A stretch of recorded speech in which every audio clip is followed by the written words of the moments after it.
Welcome to the Mindoro in Focus, a production of the Mindoro Public Relations Bureau, publisher of the Mindoro Bulletin. And now, we have our resource speaker, Mr. Michael Wolf, who is with us today, a Falun Gong practitioner, who will be discussing with us salient points on the illegal organ trade. Yeah, Joe, here in the Philippines, they usually ask me first from which country I am. They often call me Joe, so I have to tell them, well, I'm a German Joe, and my name is Michael, and I am married. I'm married with a Filipina, but we don't have kids of our own. But we have several scholars we take care of for many years. Yes. And we not only give money, but those children come to us on a regular basis. And we try our best to help them with school support. And what is most important for us is that they be able to cope with life after they finish school. And that is, I think, a little bit that idea. Don't give fish to someone, but Yes. teach them how to fish. Yeah. Okay. How were you able to get involved in this advocacy? My wife, she graduated from UP Liman, so she understands what advocacies are, and so she supported me. And then, after I started with practicing Falun Dafa, I am practicing Falun Gong or Falun Yes. Dafa now for 8 years.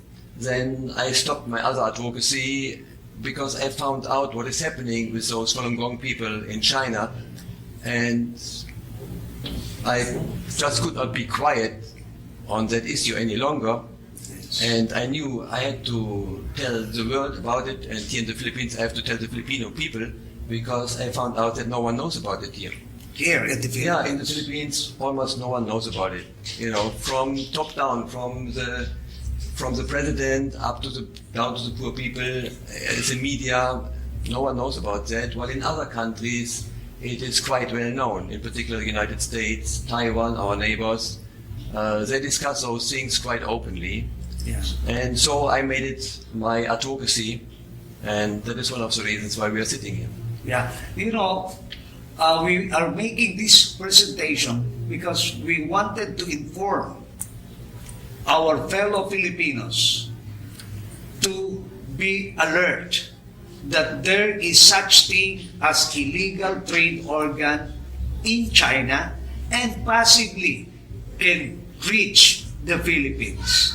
And this information program is coming to your living rooms to make you aware that if somebody is, enticing you to sell your vital organs, boy, you got to check it out with the Department of Health. And in fact, here in Mindoro, we have gone to 3 radio stations, the DWOM in Calapan City, the Radyo Natin in Pinamalayan, and the Hot FM and Radyo Natin in Rojas, Oriental Mindoro.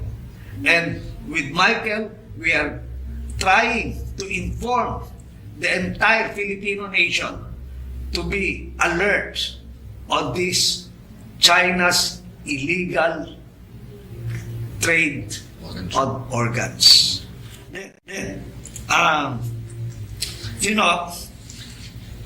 I understand what Falun Gong is. Can you explain it to our televiewers? To briefly explain Yes. that Falun Gong Yes. is an ancient cultivation practice for body, mind and soul, and it became introduced in 1992 by Master Li Hongzhi in China, and ironically it originated from China, and it's practiced nowadays all over the world in more than 100 countries, and the main book was translated in more than 40 languages.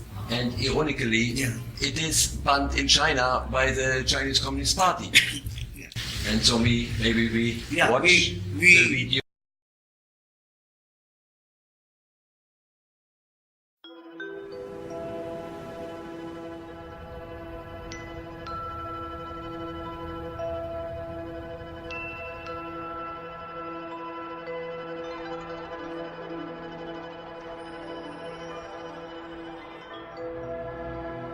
Falun Dafa, also known as Falun Gong, is an advanced self-cultivation practice that improves mental and physical wellness through physical exercises and the development of one's character.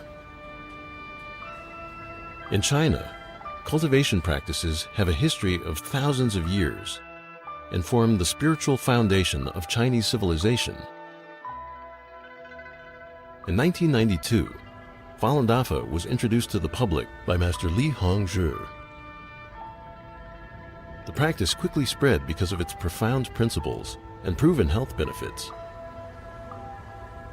By 1999, with over 100 million practitioners, Falun Dafa had grown to become the largest practice of its kind in China and around the world. Traditional Chinese medicine focuses on energy channels and believes that the health of the body is related to the health of the mind. Falun Dafa cultivates mind and body simultaneously, improving the body's natural immunity. I had a very, very bad immune system. I was sick all the time. And I came to the practice for spiritual reasons, but I immediately stopped getting sick. I kept thinking, why am I not getting sick? I kept saying, what's wrong? As a matter of fact, I go to parties now, and they used to say, oh, give the sick babies to Jeannie. She never gets sick.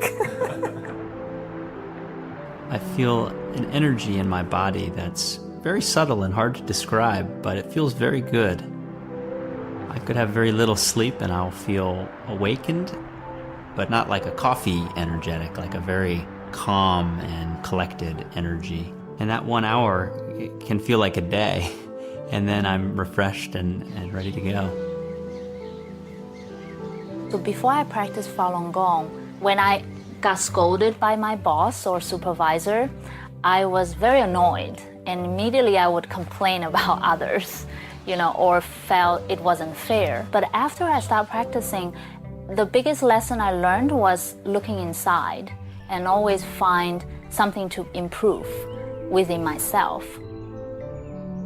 If I didn't like something that another person did, I would think about, oh, I don't like that. I don't like that that person does that. And I realized that it was having a direct effect on my health by having that bad thought about that person. And as soon as I realized that, I changed my thinking so that I wouldn't think about what things I didn't like or liked about other people, and more just how I should be responsible to being a good person and controlling my thinking and quieting my thinking. And then the headaches went away. The first time I heard about Falun Dafa was actually when I was 12 years old.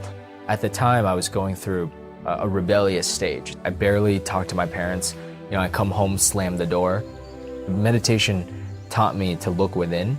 I started talking to my parents more. I started respecting them more. So my mother was very happy because, it's like she got her son back. In 1983, I was diagnosed with muscular dystrophy, which is incurable in Western and Eastern medicine.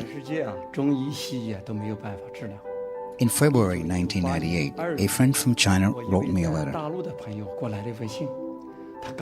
She told me that Falun Dafa is a true practice that can improve people's morals as well as physical health.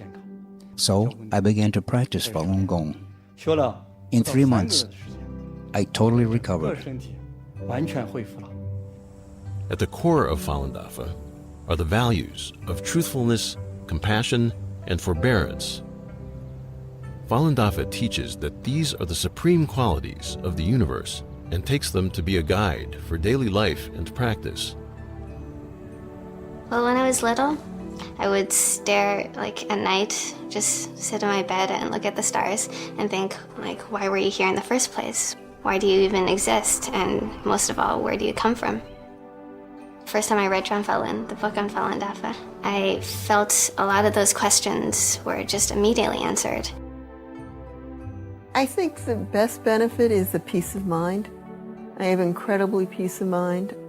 My family certainly has benefited. My husband said to me within a month I was much easier to live with.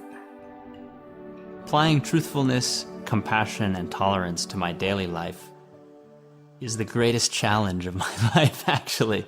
You would think it's so simple, but, therein lies the challenge.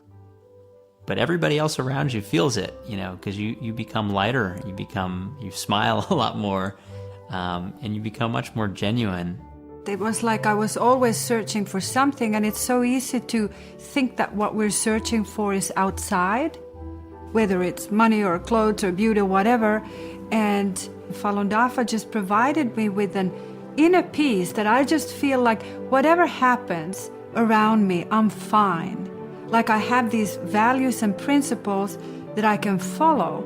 It's just like a sense of, not security, but inner security and sense of calm and peace, which I didn't have before.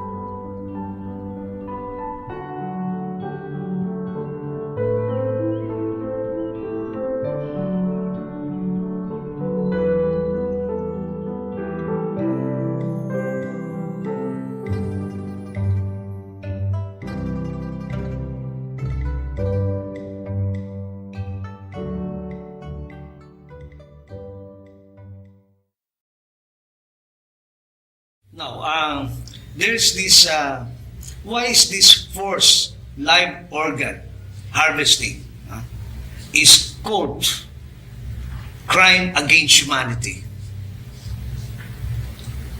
I have a video clip Yeah. from a well-known politician.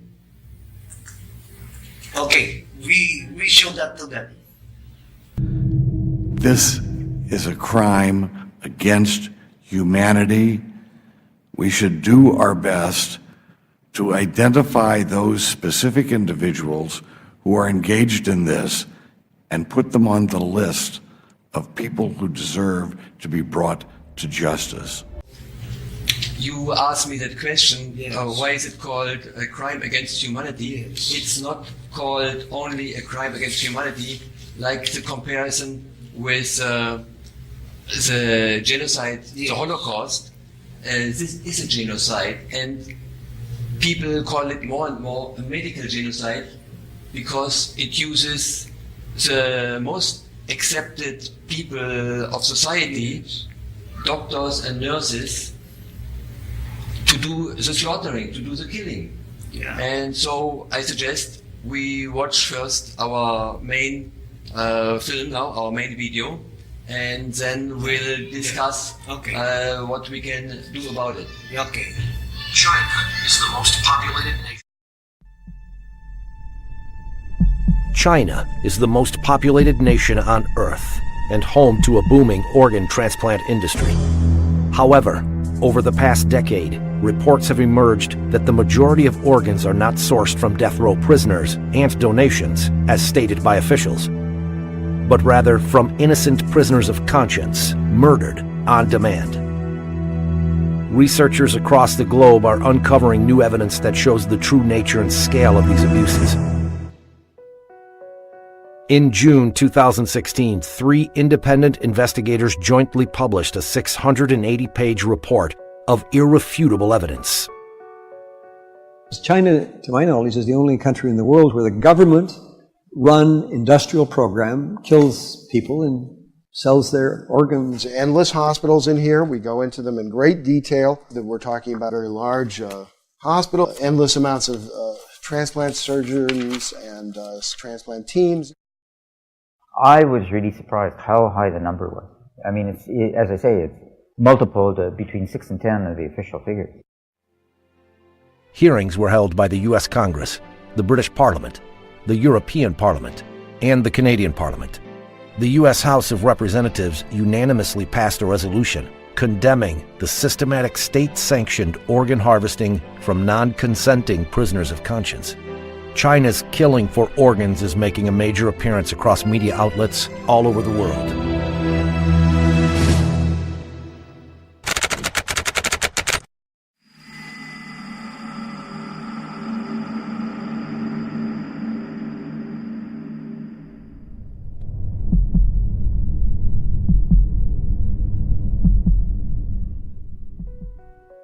In 2006, it first came to light that prisoners of conscience were being killed on demand for organ transplants in secret detention facilities throughout China. The first two researchers to investigate were David Kilgore, former Canadian Secretary of State for Asia Pacific, and David Matus, an international human rights lawyer. When we started in 2006, I didn't know where the trials would lead or what the conclusion would be. The initial surprise and disappointment was that this was true, that it was happening throughout China, and it was happening from 2001 to the date of our report. Kilgore and Matus released their first report in July 2006 and later published the book Bloody Harvest. Around the same time, Ethan Gutman, an independent investigative journalist based in London, spent 7 years doing his own research before publishing The Slaughter in 2014. We made the point that it was really prisoners of conscience, we believe, are making up the bulk of these organs that are out there. And we came, as David Kilgore and David Matus and I, came to this from the same conclusion from very different, using very different procedures, but we did come to that conclusion. The investigators joined forces, researched hundreds of transplant hospitals in China, and released their new report in 2016. The three investigators were nominated for the Nobel Peace Prize for their work.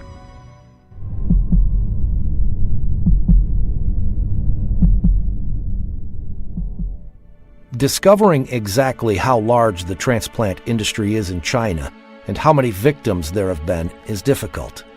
The researchers spent a decade piecing together the evidence. For example, in September 2013, Director Zhu Jiye of the Liver Transplant Center at the People's Hospital of Peking University told China Economic Weekly, "Our hospital conducted 4,000 liver and kidney transplants within a particular year." So we had to cross-check everything. So when we had posted volume numbers, we cross-checked it against staff, against beds, against research publications, against media reports, against the purchase of immunosuppressive drugs. I mean, every which way we could. And what we were able to do by all this cross-checking is develop a consistent picture. And in that particular case, we came to the conclusion that yes, this claim of 4,000 was real. Shenzhen Central Hospital, they have 500 beds. It's actually over that now. 500 dedicated transplant beds. Now, they were claiming in their internal communications at several points to be doing 131% occupancy. What that means, again, 20 to 30 day stay, or what it suggests is they're doing about 5,000 transplants per year. These examples show that China's official claim of 10,000 transplants per year is easily surpassed by just a few hospitals. But these two hospitals are just the tip of the iceberg. The investigators found that more than 1,000 transplant hospitals applied for permits from the Ministry of Health in 2007 to continue doing transplants. That suggests these hospitals met the ministry's minimum capacity requirement for transplant centers it certifies. 169 were eventually selected. If you assume hospitals just operating at the minimums, never mind our actual estimate is closer to 100,000 a year. The researchers found other evidence of a massive transplant system, some of it from Chinese officials themselves. He Xiaoxun, a member of the expert committee of the Human Organ Donation Commission, stated, "The number of transplants increased by 10 times between 1999 and 2000, and further tripled by 2005. That's a 30-fold increase in 6 years." Wu Mengchao, known as the father of liver surgery in China, told the media in 2011, "China now performs the most liver transplants in the world." Since 2000, the entire United States has performed an average of about 6,000 liver transplants a year. This could be matched by just a few hospitals in China. That they had this endless supply of organs available on demand, and the only limit was capacity. And so what you saw after 2001 was this huge building boom. New beds, new wings, new hospitals focused on transplants. And so that the volume, when the system's operating at capacity, increased year by year. The report shows that just the 169 hospitals approved by the Ministry of Health could have performed over 1 million transplants since the year 2000. Many more hospitals were also doing transplants despite not having been certified.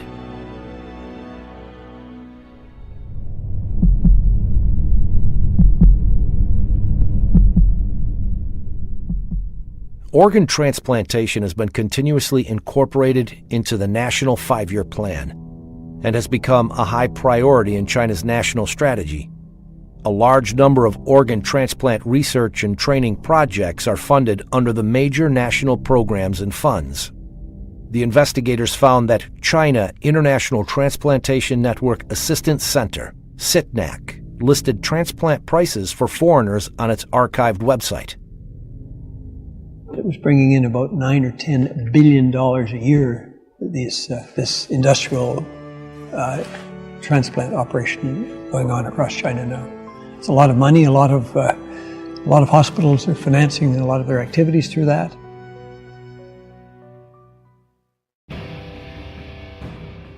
They're watched very, very closely indeed by the top leadership. So they're fully aware of this, as well as the fact that Wang Lijun, one of Bo Xilai, was a contender for the Chinese presidency. This was his right-hand man. He was the most famous policeman in all of China.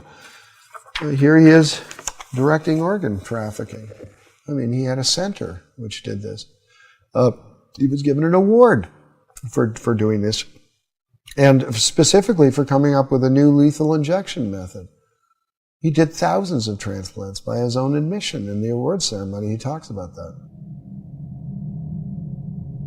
CITNAC website stated, "We need to give all of the thanks to the government for the support extended for our completing such a large number of organ transplants every year. This is a one-of-a-kind in the world."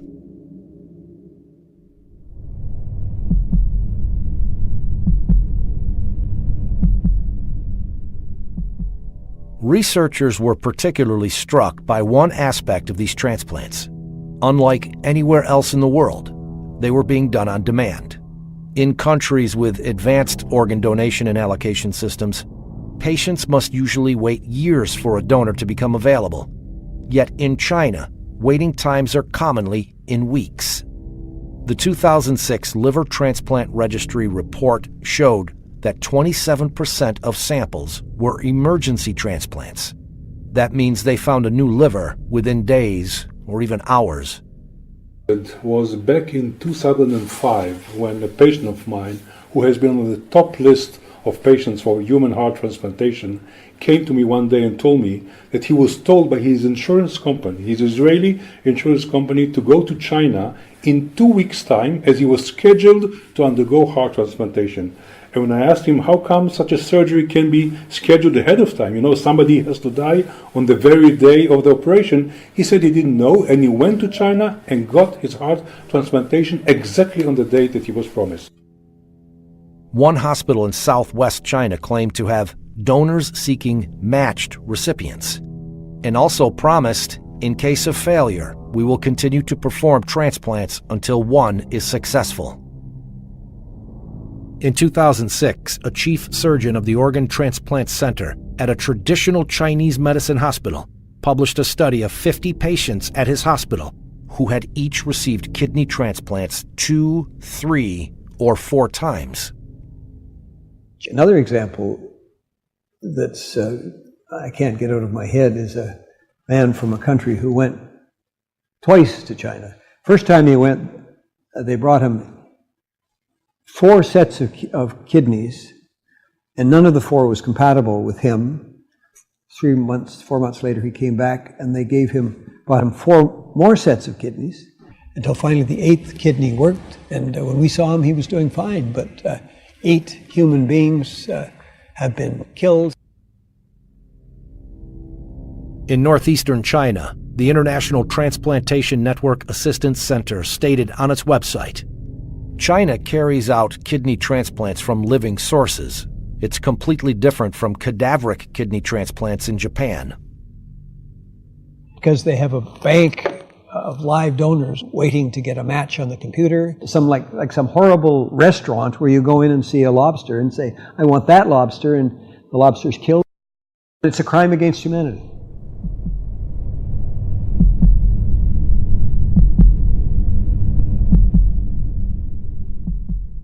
The Chinese government claimed that the vast majority of organs came from death row prisoners, and later, donations. However, international organizations estimate that the number of death row executions at thousands each year since 2000, and decreasing. Chinese tradition requires that bodies remain whole after death. There was no organ donation system in China before 2010. Even today, there are very few donations. Therefore, these two sources combined account for only a tiny fraction of all transplants performed in China.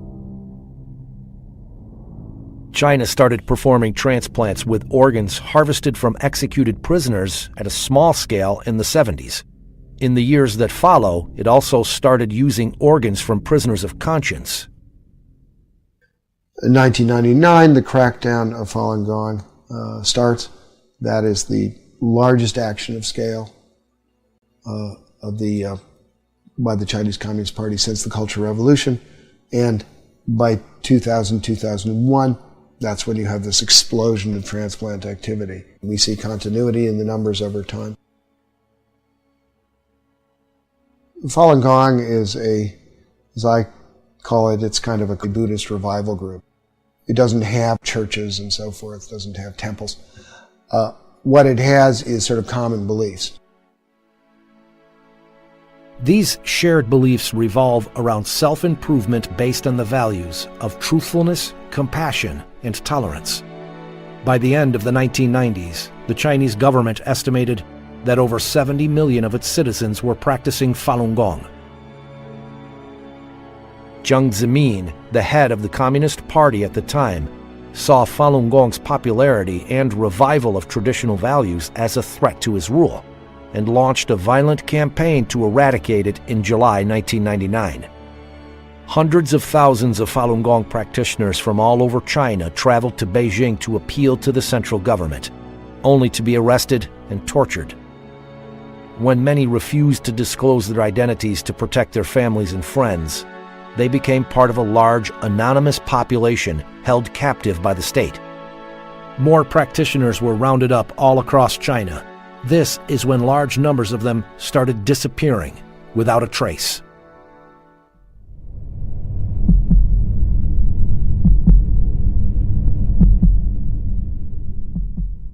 The official line in terms of repression of Falun Gong of the party is bankrupt them financially, ruin their reputations, destroy them physically. So that the vilification is destroying their reputations, the organ transplants is destroying them physically. There's the physical examinations, the blood testing, the organ examination, which have no other explanation than suitability for a transplant. It was like convert or die. Convert or die. Turn in your friends or die. That it's state-sponsored genocide. We did not expect, after the Holocaust, to see this kind of medical corruption come round again.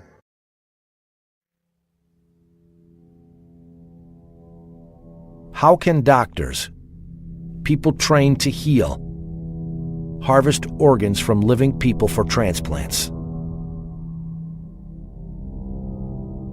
Educated and raised in China, Enver Tohti is an ethnic Uyghur surgeon, currently living in London.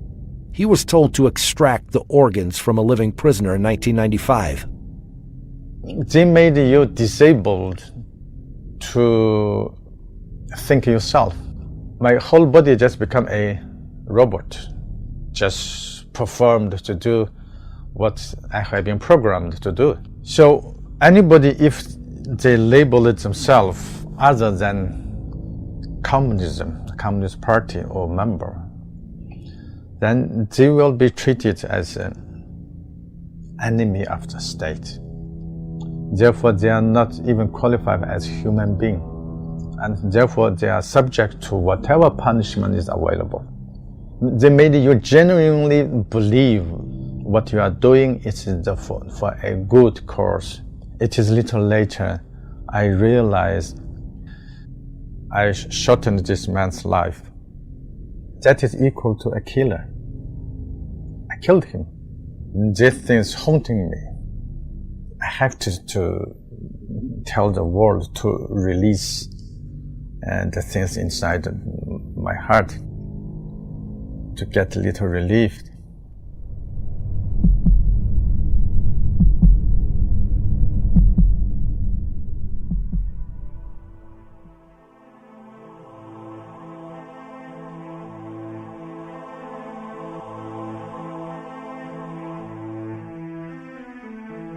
In February 2017, Freedom House, an international human rights watchdog, published its own report on religion in China. It noted that a review of available information regarding organ transplants had found credible evidence suggesting that beginning in the early 2000s, Falun Gong detainees were killed for their organs on a large scale. It added that the large-scale disappearance of young Uyghur men, accounts of routine blood testing of Uyghur political prisoners, and reports of mysterious deaths of Tibetans and Uyghurs in custody should raise alarm that these populations may also be victims of involuntary organ harvesting. I think, Gina, the first thing before you believe or you decide whether or not you want to believe is you have to learn the facts. The facts are there, the books are there, the research is there. Read it. Once you read it, I'm sure there will be no other way for you but to believe it. And we have to, I'm talking about the physician, have all to be together in order to stop it immediately.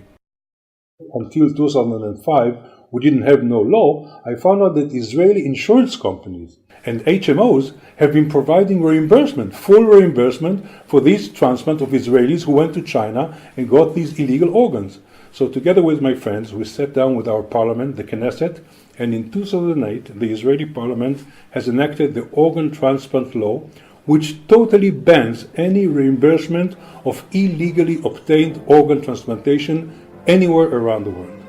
And since then, not a single Israeli patient went anymore to China. In addition to Israel, Spain, Italy, and Taiwan have passed laws restricting their citizens from traveling to China to receive an organ transplant from an illicit source. The systematic government-sponsored harvesting of organs is a monstrous crime. I strongly believe that the 17-year campaign to eradicate Falun Gong will be seen as one of the great shames of recent Chinese history. Since I've been a student of the Holocaust, I feel that to a certain extent, what we're seeing is just a continuation of what we saw there in another form, which is the endless and bottomless depravity of human nature. I mean, there's no limit to the form of evil that people can sink. When I was writing The Slaughter, I sometimes said, oh, I'm writing history, and then at the end of it I realized I wasn't. It was actually still going on. This is a new form of genocide, and it's using the most respected members of society to implement it.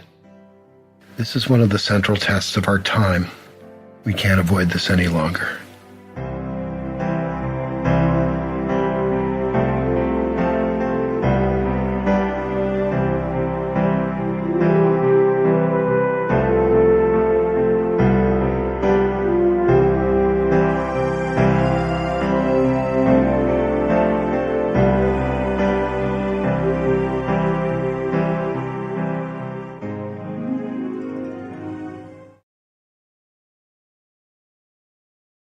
Our neighbor, Taiwan, they amended their organ transplant law. And Taiwan is not the only country, but I mentioned Taiwan in particular because Taiwan is our neighbor here. And so let's just briefly hear what Taiwan did in 2013 already, or 2012, 2013. They started discussing things like similar what we are doing here right now. And welcome back. Israel already has a law to stop its citizens from going to China to receive organs. That's because of allegations Chinese state-run hospitals are killing prisoners of conscience and selling their organs for profit. Now, Taiwan is considering similar laws to cut down on organ being sourced illegally. Taiwan's health department said on Thursday it plans to modify its organ transplant laws to criminalize organ trade and brokerage. The main concern is illegally obtained organs in China, where authorities have been accused of killing prisoners of conscience for their organs. China is the main destination for Taiwanese patients who obtain organs overseas. We want to minimize the occurrence of using organs with questionable sources. We plan to discuss the amendment of organ transplant laws during the upcoming legislative period, and we want everyone's support. Xu Mingneng spoke during a forum in Taipei on Thursday organized by the Department of Health. On the panel was a group of 5 doctors and investigators from around the world. They visited Taiwan this week to highlight transplant abuse in China. Dr. Jacob Lavi from Israel discovered his patients were going to China for rapid transplants. Some were promised an organ on a certain day, something that suggests China has an on-demand organ supply. He has since worked to get Israel to stop transplanting tourism to China. Of those brokers who intermediate between local candidates and overseas in China donors, that should be taken care of immediately. That's what we've done in Israel, and that's the way we have succeeded in Israel to stop completely the flow of Israeli patients over to China. U.S.-based doctor Jian Xiao Chu says a combined effort is necessary to stop forced organ harvesting in China. I think the public, medical community, the political field, and the legal community all need to take action, because this isn't something that doctors alone can accomplish. Independent investigators and human rights activists have accused the Chinese regime of profiting from forced organ harvesting. The largest groups of victims identified are persecuted Falun Gong practitioners. Detained house Christians and Uyghur minorities are also believed to be amongst those killed for their organs. NTD News, Taiwan. Do you think we should have a similar law in the Philippines, like what they did in Taiwan? Yeah, Joe, I hope so too. Yeah. And I'm absolutely supporting that idea that in the Philippines we implement the same or a similar amendment on the organ transplant law, like what Taiwan did, because it has many advantages. First of all, let's be frank. I mean, the Philippines is called the only Christian nation in Southeast Asia, and if someone in the neighborhood is slaughtering his own people, his own children, we should not do business as usual, and money is everything nowadays, and ethical standards are put under the rug. So that is one thing. And second, we would show that and demonstrate that the Philippines are not a backward country. They know what is going on in the world, and they also know what is going on in China. And China should not be a secret cow, because we receive a lot of goodies from them right now. But we should demonstrate that we are an independent democratic country and can talk about all those atrocities once they are talked about in other countries as well. And if you think of that Taiwan amended its organ law against strong headwind from China, so the Taiwanese legislators and Congress people, etc., and politicians, they made, of course, their research on the subject, and they would not do such drastic measures against the opinion of China and amend the organ transplant law if those things would not be really happening in China. So that is part 1 and part 2. And the third thing I would like to mention here is that those atrocities can only happen if countries like the Philippines or other countries in the world don't have organ transplant laws that prevent organ transplant tourism. So even if China claims now that they have stopped the problem in China, if then let's say in Pakistan or in Brazil something similar is happening, and then the people fly to Pakistan or to Brazil, so what's the difference? So the countries have to wake up, and there are countries who woke up. One is Israel in 2008, and I think Spain in 2010, Italy in 2015, Taiwan in 2015 amended its organ transplant law. The US is constantly discussing it, and they do something in immigration when you fill out for your visa. you are asked some pretty tough questions whether you participated in those things, and those people are put on the list if they participated in the organ trade. So there are other countries who are doing something, and the Philippines have to do their homework as well and do something on that one, because if they don't, the door is always open for those atrocities to happen. And other countries can only do, other dictatorship countries can only come up with those atrocities and do something like this to their own people if people like the Philippines don't have laws that prevent those things. So that is very important. And then the fourth thing is that, I mean, the Philippines itself has been known as a hotspot for organ transplants, in particular for kidneys.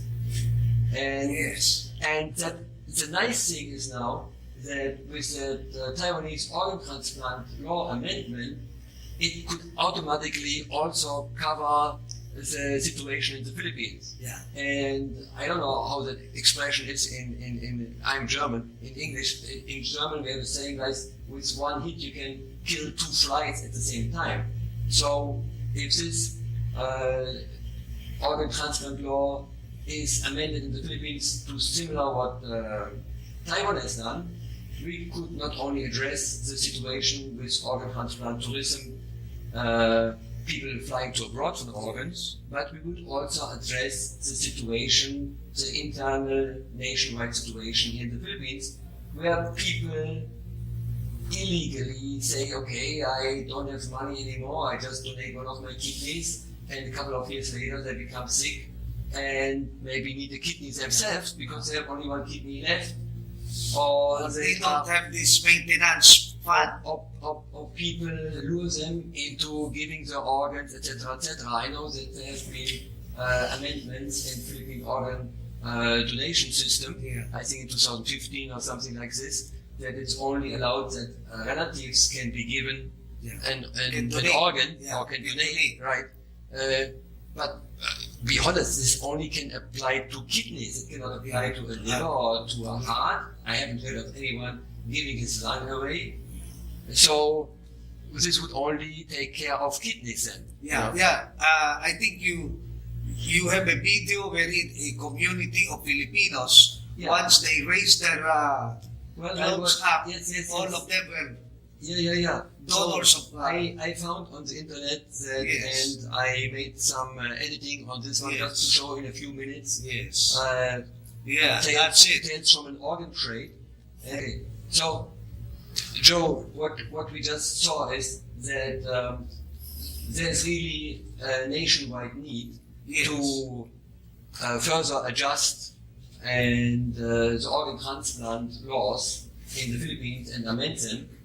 And let's say, if all those doctors and hospitals have not only to put into a nationwide database, which is at DOH,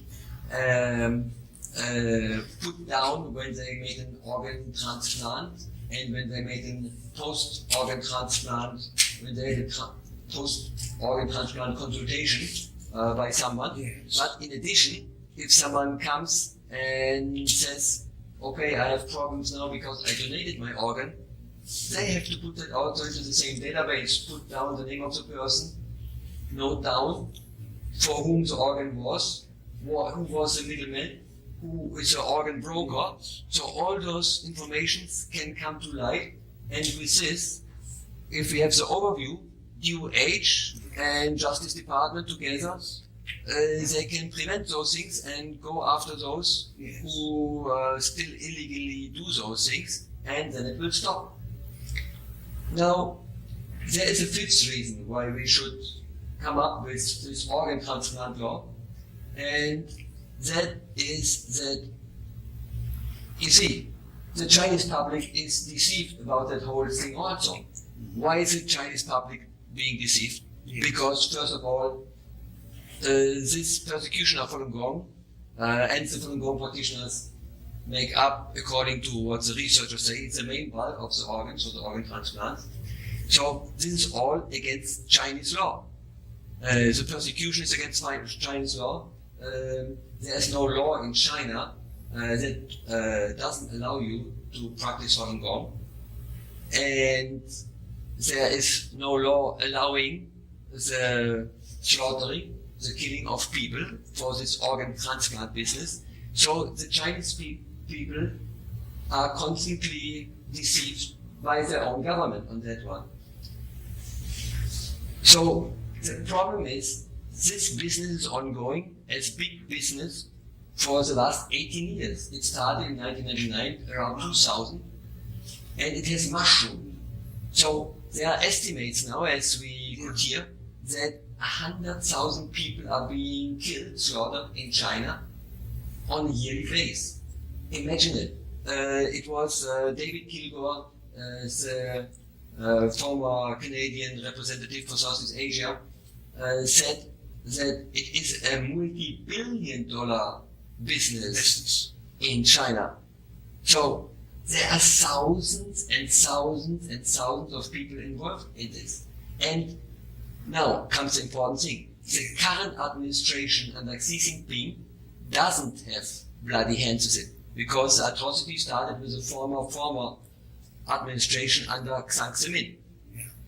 And because of the international pressure, there is a more and more likely possibility that the current administration really wants to stop it, and it looks like they are preparing to stop it.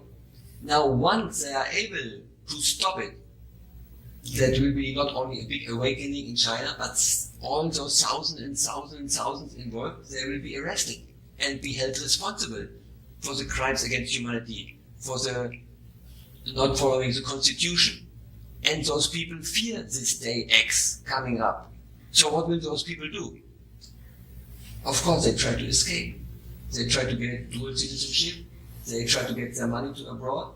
They send their family members to abroad.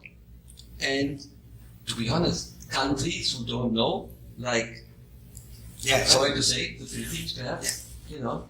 So I think not only immigration should know about those things and be prepared and look into the records of those people, but also PNP, NBI, and also all those people who do business with China. Because in the near future it might well be that your business partner is arrested and his business, your counterpart, will unfold in China. And so I think you also as a businessman have now a moral obligation to make sure that your business partner is really clean.